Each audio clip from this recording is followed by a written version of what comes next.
بسم اللہ الرحمن الرحیم۔ السلام علیکم ورحمۃ اللہ وبرکاتہ۔ وطن سامعین، آج کی ہماری ویڈیو کا عنوان ہے قاصد روم۔ حضرت عمر فاروق رضی اللہ تعالی عنہ کے عہد خلافت میں کیسر روم نے اپنا سفیر مدینہ المنورہ میں بھیجا۔ قاصد نے دارالخلافہ اسلامیہ مدینہ منورہ میں پہنچ کر لوگوں سے خلیفہ وقت کے محل کا پوچھا کہ وہ کہاں ہیں تاکہ میں اپنا مال و اسباب وہاں تک پہنچا سکوں۔ قوم نے کہا، ہمارے بادشاہ کا کوئی محل نہیں ہے۔ امیر المؤمنین حضرت عمر فاروق رضی اللہ تعالی عنہ کا محل تو ان کی جان پاک ہے جو اللہ تبارک و تعالیٰ کے تعلق کے خاص اور تجلیات قرب سے منور ہو رہی ہے، جس نے انہیں سارے جہان کے شاہی محلات سے مستغنی کر دیا ہے۔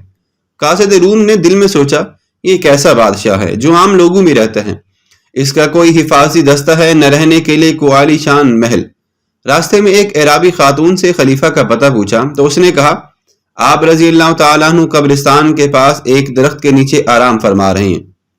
قاصد جب وہاں پہنچا تو اس نے دیکھا کہ حضرت عمر فاروق رضی اللہ تعالیٰ عنہ بے خوف و خطر زمین پر آرام فرما رہے ہیں، نہ تخت و تاج پاس ہے اور نہ ہی فوج و لشکر۔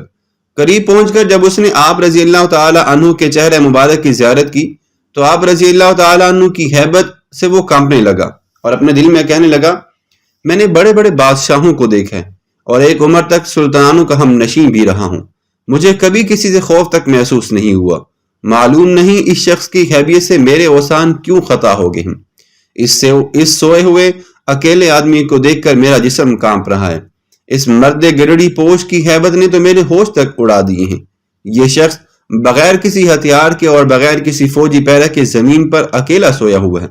مجھ پر ایسا لرزہ طاری ہے کہ اگر مجھے 7 جسم اور عطا ہو جائیں تو اس لرزے کا تحمل برداشت نہ کر سکے۔ پھر وہ دل میں سوچنے لگا، یہ روب و حیبت اس گدڑی پوش کی نہیں ہے، دراصل یہ اللہ کی حیبت ہے، کیونکہ اس گدڑی پوش بادشاہ کا قلب اللہ کے قرب اور معیت خاصہ کے ساتھ مشرف ہے۔ بس یہ اسی معیت حق و روب کا جلال ہے جو اس مرد حق کے چہرہ سے نمایاں ہو رہا ہے۔ قاصد انہی باتوں میں کھویا ہوا تھا کہ حضرت عمر فاروق رضی اللہ تعالیٰ عنہ کی آنکھ کھل گئی۔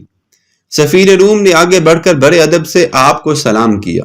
آپ نے نہایت شفقت سے سلام کا جواب دیا، سفیر کو اپنے پاس بٹھا کر تسلی دی اور کیسے روم کا پیغام وغیرہ لینے کے بعد آپ دیر تک اس کے ساتھ معرفت کی باتیں کرتے رہے۔ قاصد روم آپ کے اخلاق کے حسنہ اور سادگی سے اس قدر متاثر ہوا کہ اس کے دل سے کفر و شرک کا زنگ دور ہو گیا۔ یہ قاصد حضرت عمر فاروق رضی اللہ تعالیٰ عنہ کی صحبت کے فیض سے مشرف با اسلام ہو کر باطن دولت سے مالا مال ہو گیا۔ مولانا روم رحمۃ اللہ علیہ فرماتے ہیں، جو خدا سے ڈرتا ہے اور تقوی اختیار کرتا ہے اس سے جن اور انسان سب ڈرتے ہیں، اور جو بھی اس کی طرف دیکھے گا اس پر اس مرد حق کی ہیبت غالب ہوگی۔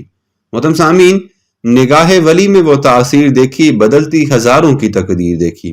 جو لوگ اللہ کے احکامات کی پیروی کرتے ہیں، اللہ تبارک و تعالیٰ دنیا اور آخرت میں ان کا مقام و مرتبہ بلند فرما دیتے ہیں۔